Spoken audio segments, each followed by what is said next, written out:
Joe, what's a good attribute that a good personal injury litigator should have?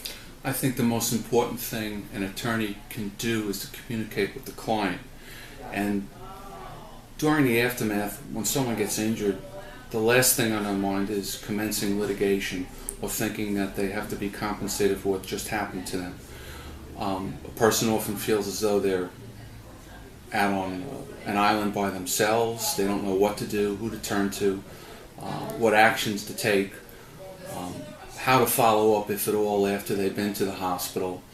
Despite having the hospital record tell them that they should follow up with a physician within a reasonable amount of time, many people don't understand what the next step is. And clearly the next step should be to make sure that they're all right. And whatever follows from a physician's visit or a hospitalization, the key thing for any sort of a person who's been injured is to understand is that they need to follow up and get medical care. Right. And from my perspective as a litigator, if that person doesn't follow up and doesn't make complaints and is stoic and 3 months after the fact decides, you know what, this is bothering me long enough, I need to do something about it, at that point oftentimes it's too late. So it's really a good idea just to assess the situation and contact someone who's been through it before. And that would be a personal injury attorney, right. Someone who knows what advice to give a person. And that advice is that you have to follow up and you have to document everything just to ensure the viability of a lawsuit in case there is one. Right. Now, no one is going to advocate that you should automatically sue someone just because you had an accident. Obviously, there are 4 components to a lawsuit. The first being you have to prove liability against someone else other than yourself. If you trip and fall over something, oftentimes some of that fault can be attributed to the person who fell, that is the plaintiff. But just because you may feel as though you're partly at fault doesn't mean that you're fully at fault.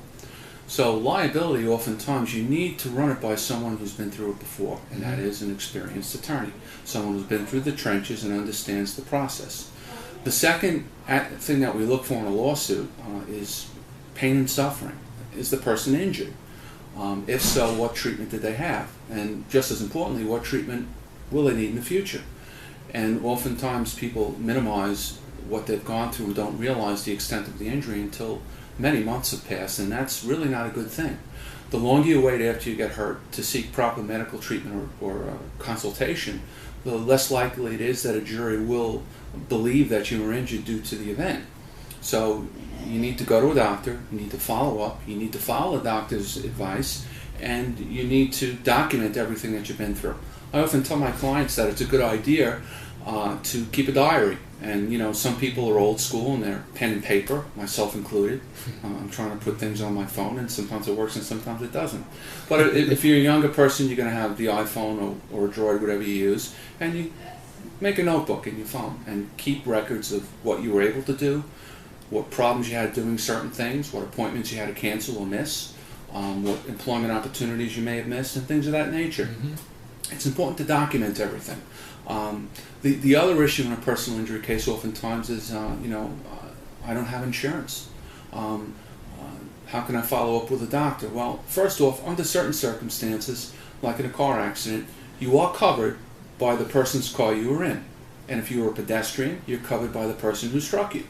So there is insurance available to you, but it's very important that you follow up with the insurance carrier and document the accident and fill out what's called an NV-104.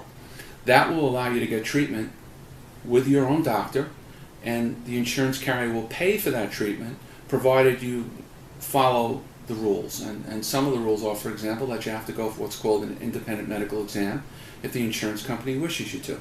And all these things you don't know because you've never been through it before. And it's important that you should go to an attorney who knows how the system works and can guide you through it.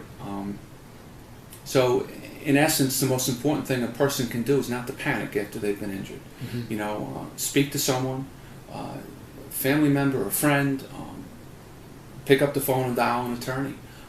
You have to be comfortable with that lawyer. That lawyer has to be able to communicate with you. Right. And communication, I think, is the key. So the client's got to know to ask a question, and the attorney's got to know how to answer it and how to follow up with additional questions.